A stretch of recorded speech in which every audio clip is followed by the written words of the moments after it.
Hey there, and thank you for joining us on another episode of the Designated Pundits. We are previewing each team before the start of the 2025 Major League Soccer season, and today we are talking about FC Cincinnati.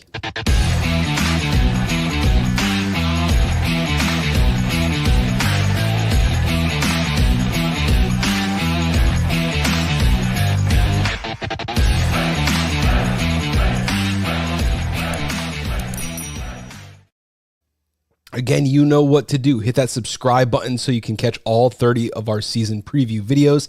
Then once the season starts, maybe a little Sunday or Monday recap action. Definitely Thursday best bets where we preview the season through a sports book perspective, talking about, which teams are going to get the wins, over, under goals, all that great stuff. With, the kind of the betting podcast stuff that we need to talk about. But we can't make bets if we aren't experts in Major League Soccer.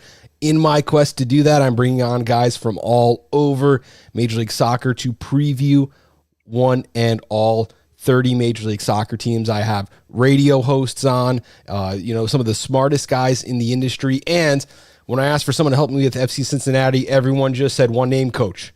Here's the number, Coach. Give him a text. Coach is here. Why don't you introduce yourself and let us know where you can find your work? Yeah, I was expecting you to say I had all these smart guys on and now also Coach instead of, and Coach is one of those smart guys.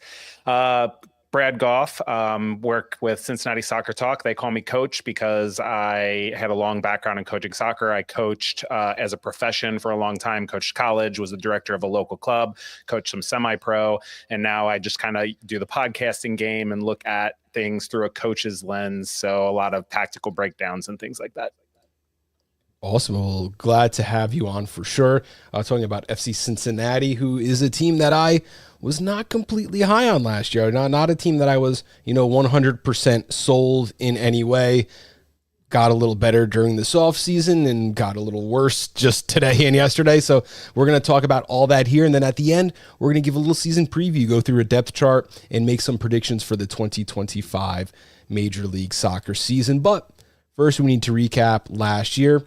19-6-12 record, third in the East, 8-4-7 at home, 11-2-5 away, with 60 goals scored, 51 goals allowed, and a +9 goal differential, eliminated by NYCFC in the first round of the Major League Soccer playoffs. I did not think this team was as good on paper. I did not think they were going to repeat a great season. But in the end, up until the very end, I'm like, I'm wrong. You guys are proving me wrong each and every week. Talk a little about 2024 and what that meant to you guys.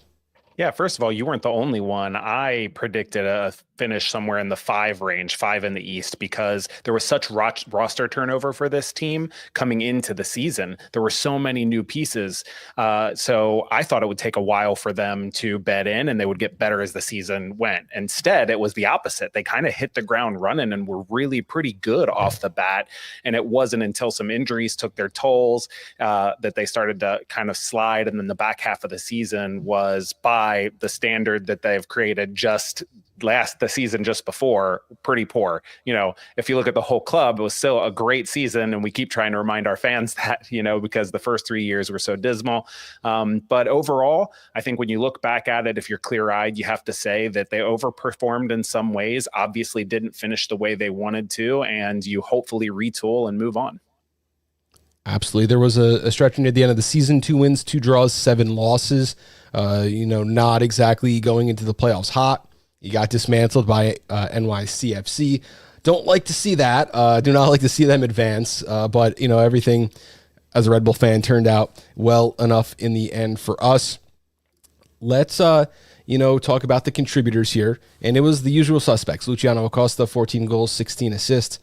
Luca Ariano, 10 goals, 5 assists to Yakubo, who I kept saying, if Yakubo's a starter on your Major League Soccer team in 2024, you got some issues. He proved he shut me right up. 10 goals, 2 assists, although I think a little better in the first half than in the second half there. Kevin Kelsey's a new name we got to learn, 6 goals. He's gone. Pavel Bucha, 4 goals, 2 assists, and Yamil Assad, 3 goals and 5 assists. Very top heavy with a couple of stand-in contributors here. What do you think? Yeah, it's not uncommon for MLS squads to be built that way and to be pretty top heavy. But to get numbers like that we got out of a Pavel Buka and a Yamil Assad was a welcome surprise to me. Yuya Kubo, that kind of Swiss Army knife or Japanese Army knife, if you will, being able to plug in all over the place. I don't think anybody expected him to hit double-digit goals. Like you said, Lucho Acosta got what we expected him to get. Luca Orishano, we weren't totally convinced of what he would be, especially because they sort of thought that he'd be a left wing back and Alvaro Barreal replacement for a while, who was FC Cincinnati's wingback all-star, if you can remember that, during their Supporters Shield winning season. So overall, definitely a top-heavy roster, and I think that lack of depth is what cost the team down the stretch as they slid. When Lucho Acosta wasn't on his best form, or when he spent a little bit of that season injured, the team just didn't have a lot of answers.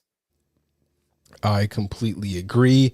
Although it was a good season, you guys, you lost two defenders that were supposed to be, two of the top guys in Major League Soccer. Matt Miazga going down with a long-term injury. I believe, was that the one sliding into the post? Is that where he got hurt? And then Miles Robinson missing some time with international duties, other availability problems, which really left you guys decimated a little bit in the back. In the end, you were able to pick it up. Luca Oriano surprised the heck out of everyone, and I think that he is going to be playing in a little different position this year. We'll talk about that in a little while. But overall, outside of Luciano Acosta, it's a lot of production that we have to maybe we weren't wrong for thinking that the season could have ended a whole lot differently. How did they do it? Yeah, so first of all, how they experience success was how you experience success in MLS when you have a dynamic number 10 or playmaker like Lucho Acosta, which is you find ways to get him the ball in advantageous spots. I mean, your New York Red Bulls were not all that different. If you could get Emil Forsberg on the ball in the half spaces and let him cook, good things were going to happen, right? The problem is they never had that striker up top that was going to consistently put balls into the back of the net for Lucho. So Lucho had to feel like he had to do it all. Played a bit of hero ball, over dribbled at times. Like you said, Yuya Kubo having 10 goals, you could say that's a great thing. At the same time, the fact that he had to have 10 goals in order to experience success is not a good thing, because he is not a center forward goal scoring type of striker. He's much more, if he's going to play forward at all, like a second striker, kind of a hybrid playmaker, maybe even a winger, if not even better, deeper in the midfield. So I think not having some of those pieces really cost the team down the stretch in games where it mattered, when like against NYCFC, they held FC Cincinnati scoreless at home in that final game. And it was because that they just didn't have that guy who could put that final touch on to score. Absolutely. And part of it for me was always, you got rid of Brandon Vasquez, and who'd you bring in? Yeah, exactly. Not a whole lot. Yeah. Well, and then he's out too. I mean, it was always going to be a strikerless situation here. Let's see how the team tried to make themselves better this offseason. Outgoing, you have Kip Keller, Chidozie Awazim, who's traded, Ian Murphy, Emil Assad, Nico Joachini, goodbye. Kevin Kelsey, I think that was actually kind of a big loss. I really liked what he was able to do over the course of last season. And newly, Luciano Acosta, who is headed to... We don't really know at the moment. There's word that he might be going to Estudiantes, but nothing is completely agreed because it's through a third party. It's like a third party that wants to buy him and then loan him to Estudiantes. So there's a lot up in the air right now. Would you agree that he is not going to suit up for FC Cincinnati this season? I am under the impression that is a done deal. Yeah, I'd be surprised if he did. And there's a lot of growing sentiment among the fan base that we don't want him to, because as good as he's been and as much joy as he's brought us, I think DC United fans, if any of you all are listening to watching this, you will know an unmotivated Lucho Acosta is not good for your team, not good for your locker room, not good for anybody. And so there's a lot of worry that even if he is in orange and blue next season, that he's going to have one foot out the door, which could really cause a lot of problems. I think that just Cincinnati fans being a bunch of silly gooses. Like, why would you not want this guy on your team? I do understand that sentiment, but you got to make him happy. You got to sign. Hey, you signed a forward. Look at that. Kevin Dinky, which was a record for Cincinnati, I believe, at that time. He also re-signed Luca Oriano now at a different position. I expect him to be, up top paired with Dinky for a lot of the time. You bring in Anunga in midfield and Nick Hagland, which I don't think is much more than just a veteran presence in the backfield. Let's talk about these incoming transfers. Yeah, so Kevin Denke was an MLS record transfer, not just an FC Cincinnati, and not even was. I believe he still is at the moment. There's a lot of talk that for the next 15 minutes, yes, exactly. Luca Orishano, there was talk about would he be able to stay? Could they fit him under the cap? So he's the kind of kid that we're really happy to see back because he has DP upside, and we're hoping he's not on DP numbers. Anunga is going to be a really good piece, a veteran piece to help out in midfield, especially if Obi Wobodo misses any time, or he's that kind of destroyer, real ball-winning defensive midfielder. And then Nick Hagland has been with FC Cincinnati from the beginning, so he is a Cincinnati kid. He's a locker room guy, but he was hurt all of last season. He went down right after Matt Miazga went down. So everybody was expecting he'd step in and do a job, and then he couldn't either. He broke his ankle. So then they were thinking, with that kind of injury, with his age, are they going to re-sign him? But the front office came out and said, FC Cincinnati is not FC Cincinnati without Nick Hagland. And I think a lot of teams have guys like that, on their teams, where it's like you can't even imagine the squad, even if he's not playing, without a guy like that in the locker room. So we're pretty excited to have him back, if nothing else, for kind of the energy that he brings and kind of the cohesion he brings to the team. Love it. Let's take a look at this depth chart. This is something I threw together in my own time. You guys can check on Twitter at BobVSoccer. Before the episode, at least a couple hours, I throw these out and ask for, fan feedback or someone to, help 30 teams again, even with an MLS expert in the room. It's kind of hard to track every moving piece. I have this, I guess, as a 5-2-1-2 or a 3-5-2. I guess you're the coach. What is the difference? I always say 3 and 5 man back lines are kind of similar.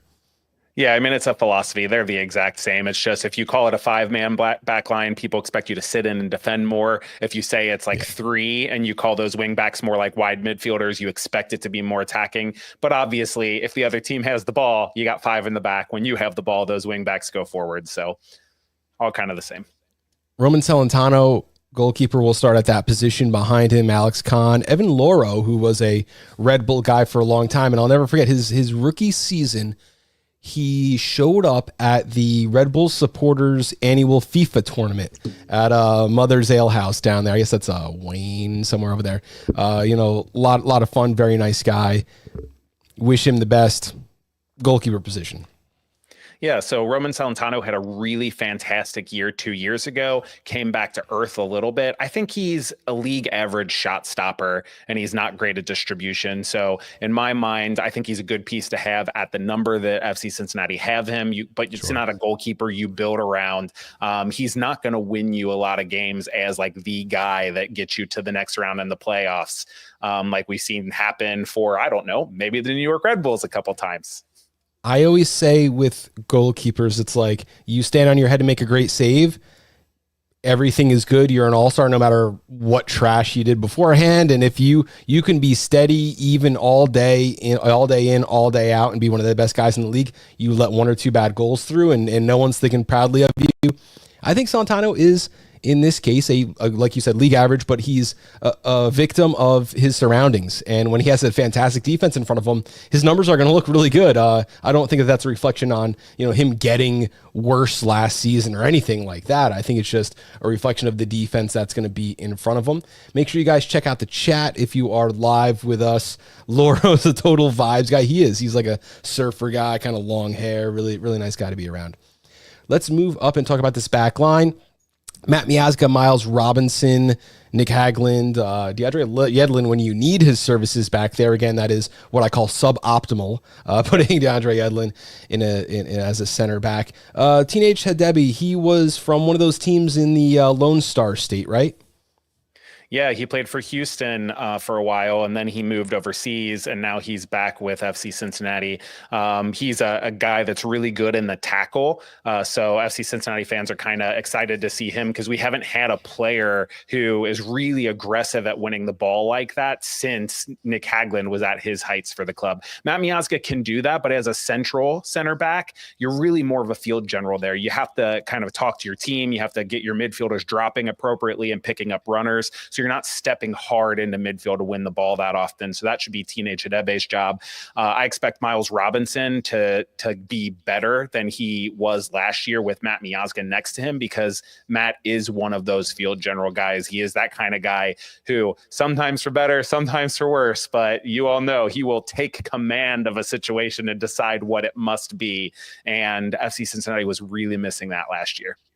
Wish my co-host could have been here. My co-host Alex with us. We're actually both from the same hometown, and we're both from the same hometown as Matt Miazga. Surely enough, Clifton, New Jersey. Yeah, New York Red Bull favorite right now, Matt Miazga. Oh, yeah, absolutely. One of those guys. And actually, it's really funny. Alex would tell you a little more about the history, but there were two Italian teachers in Clifton High School for the longest time, and they were the Rossis, and their son ended up being a very famous soccer player, Giuseppe Rossi. So he's really associated with Clifton, New Jersey, too, although he's not calling that his hometown. Right. Matt Miazga does. Let's move up and talk about the fullbacks. First of all, what their responsibilities are. From what I remember, pretty much it's the whole side of the field. Go up as high as you want, come back as seldom as you want if your name is DeAndre. I have Engel on the one side, DeAndre Yedlin on the other, and while I don't have a true left backup on the depth chart, I kind of have Alvis Powell in both spots. Talk a little bit about the fullback responsibilities and then their depth. Yeah, so FC Cincinnati the only offense that they generate from wide areas comes from their wing backs. Occasionally you'll get like a Lucho Acosta or somebody floating out there to create by dribbling inside, or Luca Orishano. But any crosses, anybody actually dribbling up the touchline there, it's going to be those wing backs. So they do have a lot of offensive responsibility, less so defensive responsibility. Those outside center backs for FC Cincinnati get left on an island quite a bit. I would expect Luca Engel, we don't really know what to expect out of him yet. He's one of those newcomers who it was just announced. I don't even think it's official yet, but I think he's in camp with the team as a trialist, as they do, even though as they work through the paperwork. DeAndre Yedlin, everybody kind of knows what we're getting with him. The problem that I see with this squad is that right side. DeAndre, for all his experience, he is not an offensive threat anymore. And if you're generating offense from wide areas using your wingbacks, you need wingbacks that can serve the ball in, that can get to the goal line and cut the ball back to forwards making runs into the box. And that's just not really DeAndre's game anymore. He's got the speed to do it, but that final ball is always lacking. I expect Alvis Powell to get a lot of run in those spots, kind of filling in, like you said, and then maybe even Brett Halsey, who is a former first-round draft pick that FC Cincinnati ended up picking up out off of waivers or something at some point, probably to fill in at left wing back when Engel can't go. Love it. You guys are really good at making first-round draft picks into absolutely nothing. We found one of those on the Red Bulls last season, actually. Let's move up and talk about the midfield here. You always played with a clear number 10, Luciano Acosta. I believe that he is on his way out. So I put Yuya Kubo there just because, who else are we going to put there? And then I put incoming DP with some question marks because I do think that could be a potential position that you might go and look for. I have Dinky and Nwadobo as current DPs, and I think you guys are only at 2, so that would leave you some room to grow there if Acosta is on his way out. 2 questions. First, how do you see them lining up? Is it a 10-8-6, a 10-2-8? What do you see the responsibilities being here for each player? And then just a little bit about the depth. Yeah, you hit on the nail on the head when you're talking about this whole number 10 and Lucho Acosta, and is it Yuya Kubo? Because Yuya Kubo also has not shown up yet. He is missing from camp. We have not really been told that it's a contract dispute, but that's kind of what people are thinking. I think that he also really had a child recently too, so maybe he's just getting a little more paternity leave. But Pat Noonan, the coach for FC Cincinnati, has been pretty direct by saying he is expected to be here, and he's not. So right now, that's a big hole at the number 10 spot. Now, of course, Lucho Acosta is in camp. Now, we talked about that. Is he going to play? Is he not? So as you have it laid out, if we're going to assume that Lucho Acosta will not play, I would expect Buka to have to get forward a lot more. So when you say 10-8-6, you're saying Pavel Buka is the 8. So he's going to be more box to box, get forward, get into that offensive third, and have to take on a little more of that chance creation responsibility. I think he just scored a goal in the preseason match that they had, whatever that means. Obi Wobodo and Nunga will sit more 6, and then is there a number 10, or do they play it more like a 3-4-3 where you have two wingers? Luca Orshano comes inside and functions as a 10 sometimes, and whoever else that other winger comes in and functions, and Kevin Denke is more as a singular up top forward. It's hard to say right now. That's actually what I would favor, but if they play like they've played the past 2 seasons under Noonan, it'll be a pretty strict 6-8-10 with 2 forwards ahead of them. Love it. I guess we haven't talked about the forward position. I mean, Kevin Denke brings a lot to the squad. There's been a few players from Belgium recently who've stepped up and played exceptionally well. He did play in Cercle Brugge. He scored 22 goals 2 years ago, played about a half season for them this past year, 10 goals. So he's looking like a 25 goal a season MLS guy. You see some names, we did have Vadante Van Zier come from the Belgian Pro League, but then you also had Kuipers, who Chicago, I believe, took a long time to settle in, started looking really good last season. Then you had Jeremy Paintsil, who I have to remind myself he comes from Belgium because I watched him in AFCON first. So for me, he's from that AFCON tournament last summer. Some question marks. Does he hit the ground running and score right away? I think that he's going to be more of one of those, more like a Paintsil than a Kuipers. Either way, I expect him in the next 24 months to score a heck of a whole lot of goals for FC Cincinnati. Yeah, that is the hope for me and for the rest of the FC Cincinnati nation here, especially with the Lucho Acosta saga ongoing. Denke has a really good pedigree. He had legit interest from other big leagues in Europe. He's not a guy who MLS plucked, FC Cincinnati plucked as like MLS was his only option or to get a payday. He's still pretty young. The thing that gives me hope about Denke is he thrives in a pressing system and running in behind. He's not the kind of guy who requires perfect service to score all the time. And without a Lucho Acosta, with the unknown of Yuya Kubo, those sorts of things, that perfect service probably will not be there. So I'm very hopeful that FC Cincinnati, Chris Albright, that front office got this signing dead on, because as Kevin Denke's season goes, without Lucho Acosta, that will be as FC Cincinnati's season go. In terms of the other backups, Corey Baird was an ultimate flop last year. There's still hope that maybe he can, warm the ground a little bit, as opposed to, he even spent some time at left wing back last year. That's how bad he was at a forward. And then Luca Orshano plays, he came in as a winger, played wing back, plays more like a hybrid slot winger where he comes inside and tries to pick the ball up in the half spaces, but we've seen him score some bangers. So there's a lot of hope that he can chip in and carry some of that goal scoring load too, even if it's having to hit some shots from deep. Is he right-footed or left-footed? He is very left-footed.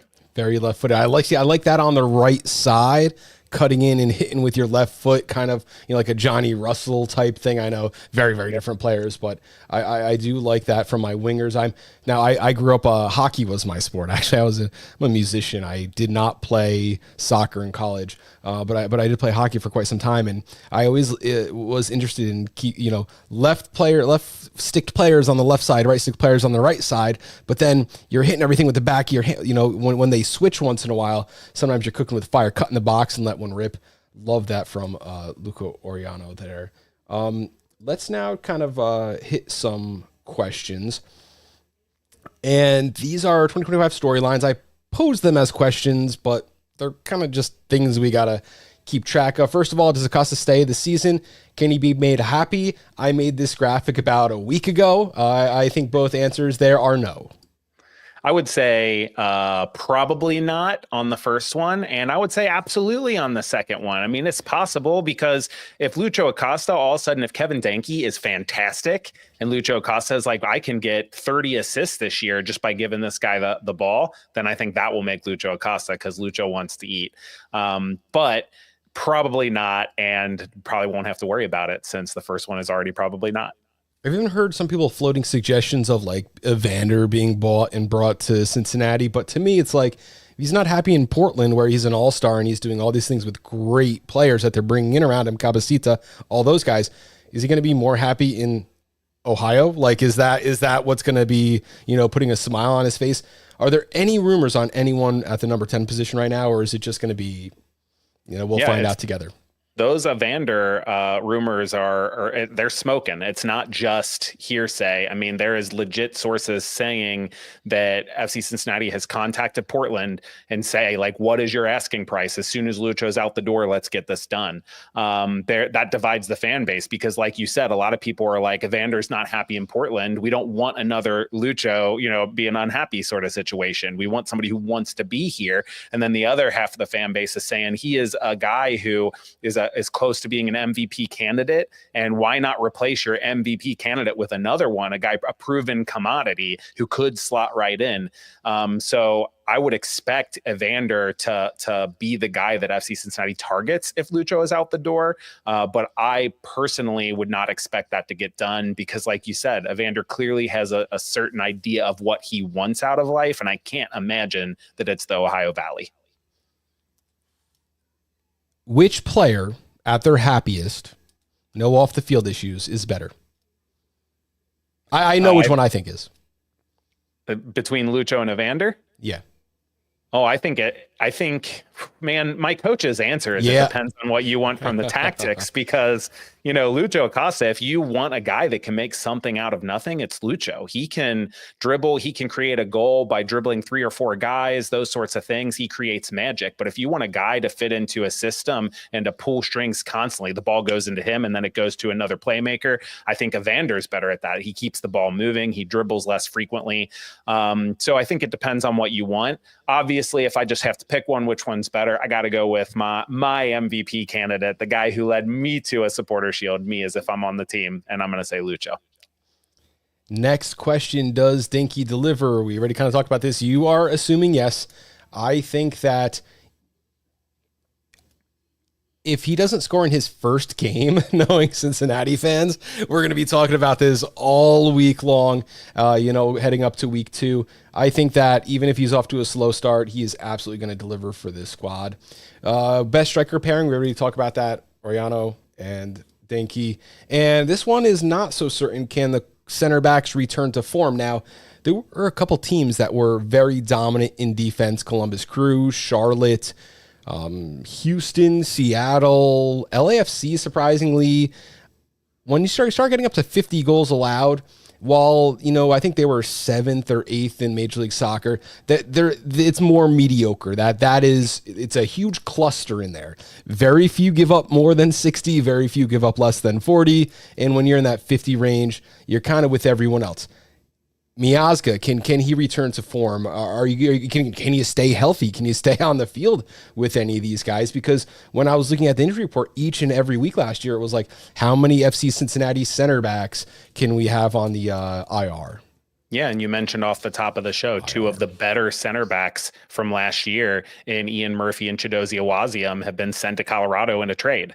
So really, you are relying on those 3 guys. And Teenage Adebe, pretty new to the team, even if he's not new to MLS. Miles Robinson, who has had some fantastic seasons, but is in and out with international duty. And because of that, he's not always consistent. And then Matt Miazga, who spent a significant portion of last year injured, isn't even back to training fully yet, although that is expected shortly.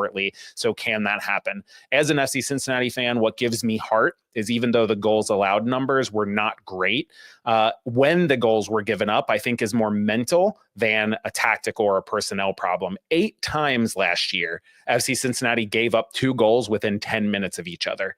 8 times. And a couple of those were within 2 minutes or 4 minutes of each other. There was only one that was 10. If I shrink that down to 9, I think it's 7 times, and then it goes from there. But actually, that happened 11 times. 11 times. Sorry. 8 times they gave up goals close together. 11 times they gave up goals within the first 15 minutes of the second half starting. So coming out of the locker room. And you think 11, that's not big a deal. Well, they only gave up, 49 or 48 goals. So that's nearly a quarter of the goals they allowed was coming out of the locker room. when you just haven't gotten going yet and the other team scores on you. So those to me are mental errors. And that's something Matt Miazga and even Nick Hagglund, when he is back to his best, is going to really be able to help with. So I knew maybe you could start doing that Inter Miami thing where you wait 5 minutes before coming out and just ice the other team coming out of the locker rooms at the half. Yeah, maybe. Pat Noonan's got something to figure out there, because those slow starts in the second half, I know as a supporter, were infuriating to me. Now, we have 3 questions. These are all kind of interconnected. What's a realistic season outcome? What's the team's best possible outcome? What's the team's worst possible outcome? I will go first. I have the same skepticism I had last season for a few reasons. And to me, this really depends on your faith that this team is going to land a number 10 game-changing type player. I'm 50-50 on it right now. I'm not sure if that deal gets done. And for that reason, I'm going to say you should think of yourself in the 5 to 7 range on decision day. If you get a win, maybe you get a home playoff game. And if you lose, you don't. Yeah, I think that with the defense that I expect this team to be able to show with Matt Miazga back, with Obi Wobodo, a fantastic player, with Brian Anunga being able to come in and plug up minutes, I expect them to be hard to score against, which leads me to believe they will be able to figure out whether it's a new signing, whether it's working within the tactics to unleash Kevin Denke without a number 10. So I am a little more positive, but not a lot. I'm expecting them to be on the cusp of a home playoff game. So I would probably put 3 to 5 as their realistic outcome is what I'd be shooting for. And again, the last question I wrote was, what does this outcome rely the most on? And I think we will both say the number 10 position, what gets going on there. Possibly a left back. We have Engel on there, but there is no other left back currently on the roster. I triple checked that. Yep. So, that's something that needs to get addressed during the off season. Coach, thank you so much for being on the show today. Any final thoughts to leave us with? I mean, my final thoughts is just that this MLS season is going to be awesome. There's so many good teams this year. Everybody is getting better. Even the New York Red Bulls are actually signing people. And that's like, wow, mind blown, right? That never happens. So even them. So it's going to be a fun year. I absolutely agree. And you know what the most telling thing for the Red Bull is not that they went out and signed a couple players. They did it last year. And you want to talk about a number 10 who's a game changer, Emil Forsberg. I mean, that is the guy. He might be the best number 10 in Major League Soccer. We just haven't seen him over 30. And I'm not joking about that either. I mean, who else has scored in a World Cup? Who else has scored in Champions League? Who else is, has that pedigree? For me, what it is it's the signaling. Red Bull is on a Major League MLS Cup playoff run. Made it to the Cup in the week before the Cup. Hey, we're getting Choupo-Moting. They were answering phone calls the 3 days before MLS Cup. I mean, that is a huge, huge deal. And if you look at what Atlanta's doing, you guys aren't the only ones who are splashing money. It's going to be so much fun to watch. And, you'll have to come back and talk about us when the news hits and when something happens. Thank you, everyone, for tuning in. Remember, either Sunday or Monday. Now with MLS dropping that Sunday show, we might need to get the season recaps out a little early this year. Thursday, no matter what, we're doing sportsbook picks, previews, and best bets for the week. Coach, it was very nice to meet you, and thank you for coming on. Thanks for having me. And for everyone out there, thanks for checking in, and have a great night.